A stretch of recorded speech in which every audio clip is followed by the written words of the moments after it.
Yes, people, how's it going? Welcome back to Lily White Lane. Hope you're all doing good. Hope that you're all keeping safe and well.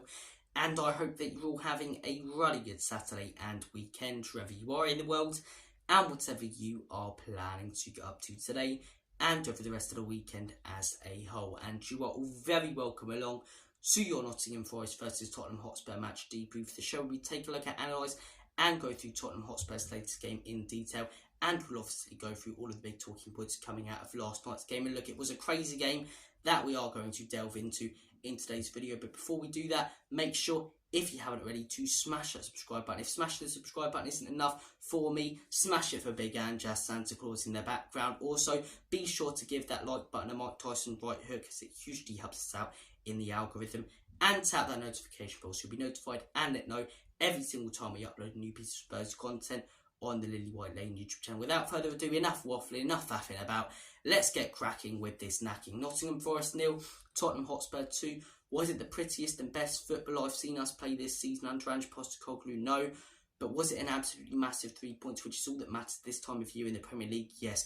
Games are coming thick and fast. The Christmas period is chaotic. It's all about the points at this time of year. And last night was a massive 3 points. It was 3 points to put a bit of space between us and the teams below us. Man United have Liverpool away, so that's a tough game for them, where they'll probably come away with nothing. They're 6 points off us now.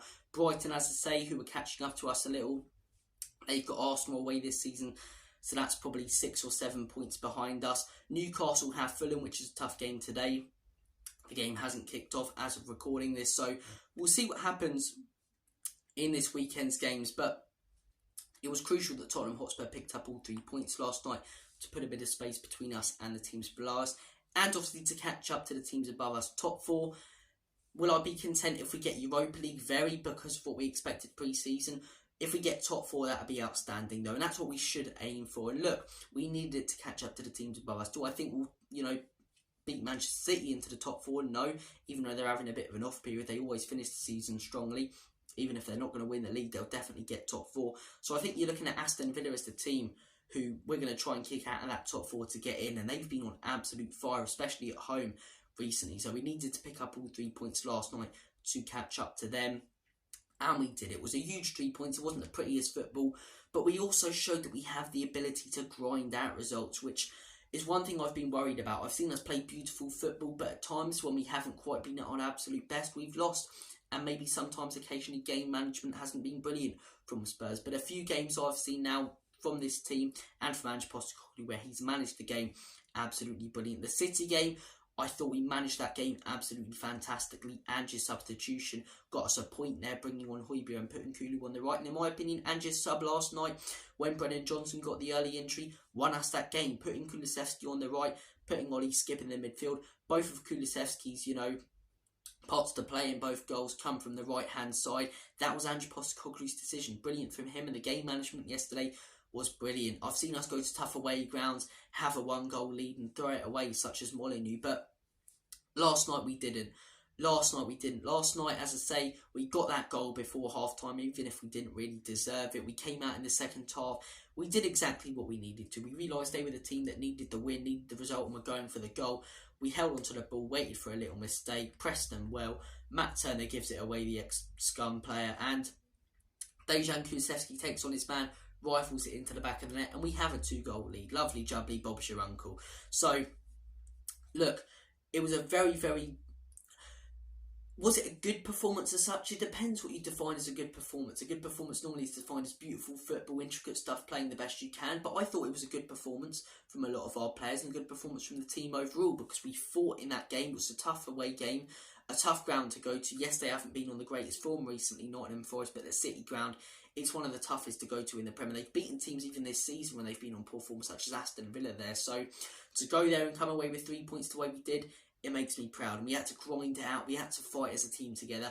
And we did, especially those last 20 minutes. Vicario's saves were absolutely fantastic. And we come away with quite a comfortable 2-0 win in the end, whilst we haven't played at our best. We can relax now as Spurs fans, sit back, enjoy all the Christmas football until Everton next weekend. And look, a lot of positives coming out of last night's game. Kulusevski, still in my opinion, heavily underrated, one of the best right wingers and players right now in the Premier League. He's versatile, he's clinical, he's creative, he's everything you want. Pep Guardiola talks about him more than some Spurs fans do, you know, and when Pep Guardiola rates a player like Kulusevski so highly, you know that we should. Another player who was excellent last night, Ben Davies. You can always sort of expect 7 out of 10 performances from Davies. Turned those recently into 8 or 9 out of 10s. Newcastle, he was absolutely outstanding. That early interception for Isaac. If he doesn't do that, Newcastle go 1-0 up. It's a different game. Last night, stepping up, putting in tackles. He was all over the pitch. He was mustard last night, Ben Davies. Everything you want from a centre-back. Romero, another good performance. But we have to talk about the poor performances and people who are becoming liabilities. Vyas Bissouma started the season off so well, man. It was like he had super glue stuck to his boots because the ball was stuck to his boots, as I say, every time it came to him. That Brentford game, I thought we genuinely had one of the best midfielders in the world. And those first few games, the Man United game, the way he allowed us to control games early on in the season was just outstanding. But then the Luton game came, where he got his first suspension, stupidly for a second yellow for diving. And since he's returned from that game, he hasn't been the same. We've got another suspension. I can't remember exactly what game it was, but he missed the Aston Villa game. And he's just been hot and cold. We started the season off with a consistently brilliant midfielder who was allowed to control the game.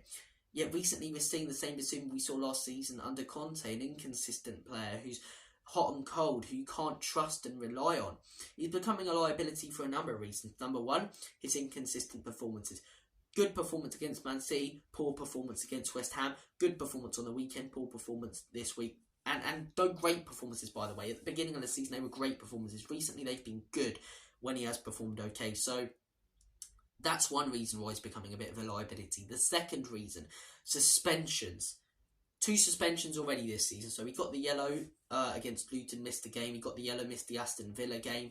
Now he's got himself sent off, so he'll miss the next 2. So that's 5 games that he's going to miss due to suspension. And these suspensions he doesn't need to get. The dive against Luton, stupid. Last night, the ball's not there for him. I've heard some people, like Mark Goldbridge, who's got a lot of respect in his space, saying the ball was bouncing. I agree with him a lot with slow motion, but for me, last night, as I say, you see it in real time as well, which is what you want to see these replays, and it's still a red in my opinion.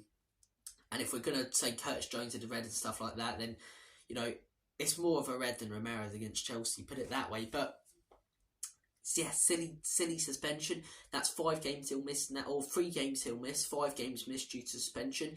And then conveniently, he's off to the AFCON. All I'm saying is if this was Christian Romero, he would get slaughtered by the Spurs fan base. Slaughtered for missing or missing a whole month. So that's what... How many games have we got in January? I'm not entirely sure. I think 3 or 4. So that's 8 or 9 games missed due to suspension and AFCON. It's not good enough. You can't rely on a player who's missing 9 out of 38 in a season. And he's giving Ange unnecessary headaches now for the next few games. Pap Sarr's going in January, but no one's having a go at him because he hasn't been stupid, got himself suspended, or, you know, been a real injury worry this season. You're looking at January now. We've got no Bissouma, no Papa Sarr, no Bentancur, no Maddison. It's going to be a tough month to navigate through. We thought this month was tough in terms of injuries and suspensions. January is going to be tough. At least we've got Mickey back, which is fantastic, though. Absolutely brilliant. And it's looking like that could be early January as well. So, lovely jubbly. But, yeah, January is going to be a tough month. And he's just made the next few games. It's like, okay, so January is going to be tough. We need a midfielder. Hopefully we go out and get there or get one early. But next few games as well now. No Bissouma, no Maddison, no Mickey, no, you know, Bentancur, no Solomon, no Sessegnon, no Perisic.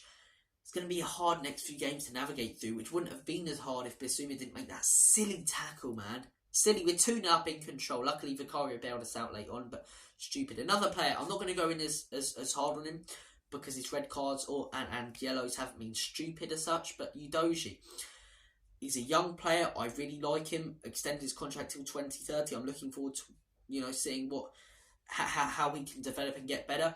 And I understand he's got a lot to learn. That's why I will on him a little bit. But got to take that recklessness out of his game. It feels like he's getting booked in every game, and suspensions, as I say, they're piling up. So he's got to eliminate that. Romero, as I say, was actually really spot on yesterday with all of his tackles. But another player where if you take the aggression out of Romero, though, you pretty much lose the player. So I'm willing to keep the aggression for 1 or 2 suspensions this season if we keep the Romero that we've got when he isn't suspended, to be honest. But look, those are the negatives coming out from last night. The positives, so negatives, red card, suspensions, the performance as a whole wasn't top tier. Positives, that we can grind out a result. Kulusevski, Ben Davies, Romero, and Ange Postecoglou. What a manager this guy is. People predicting us mid-table. Look at the position he's got us in, man. Absolutely phenomenal manager. He has 4 red cards this season, though, is not good enough. But the fact we were able to grind out the result last night, it's all that matters at this time of year. Look, you guys have been awesome. Thank you for tuning into this debrief. Take care of yourselves. All the best. And as always, come on you Spurs. Enoch and Levy out. In Big Ange, we trust.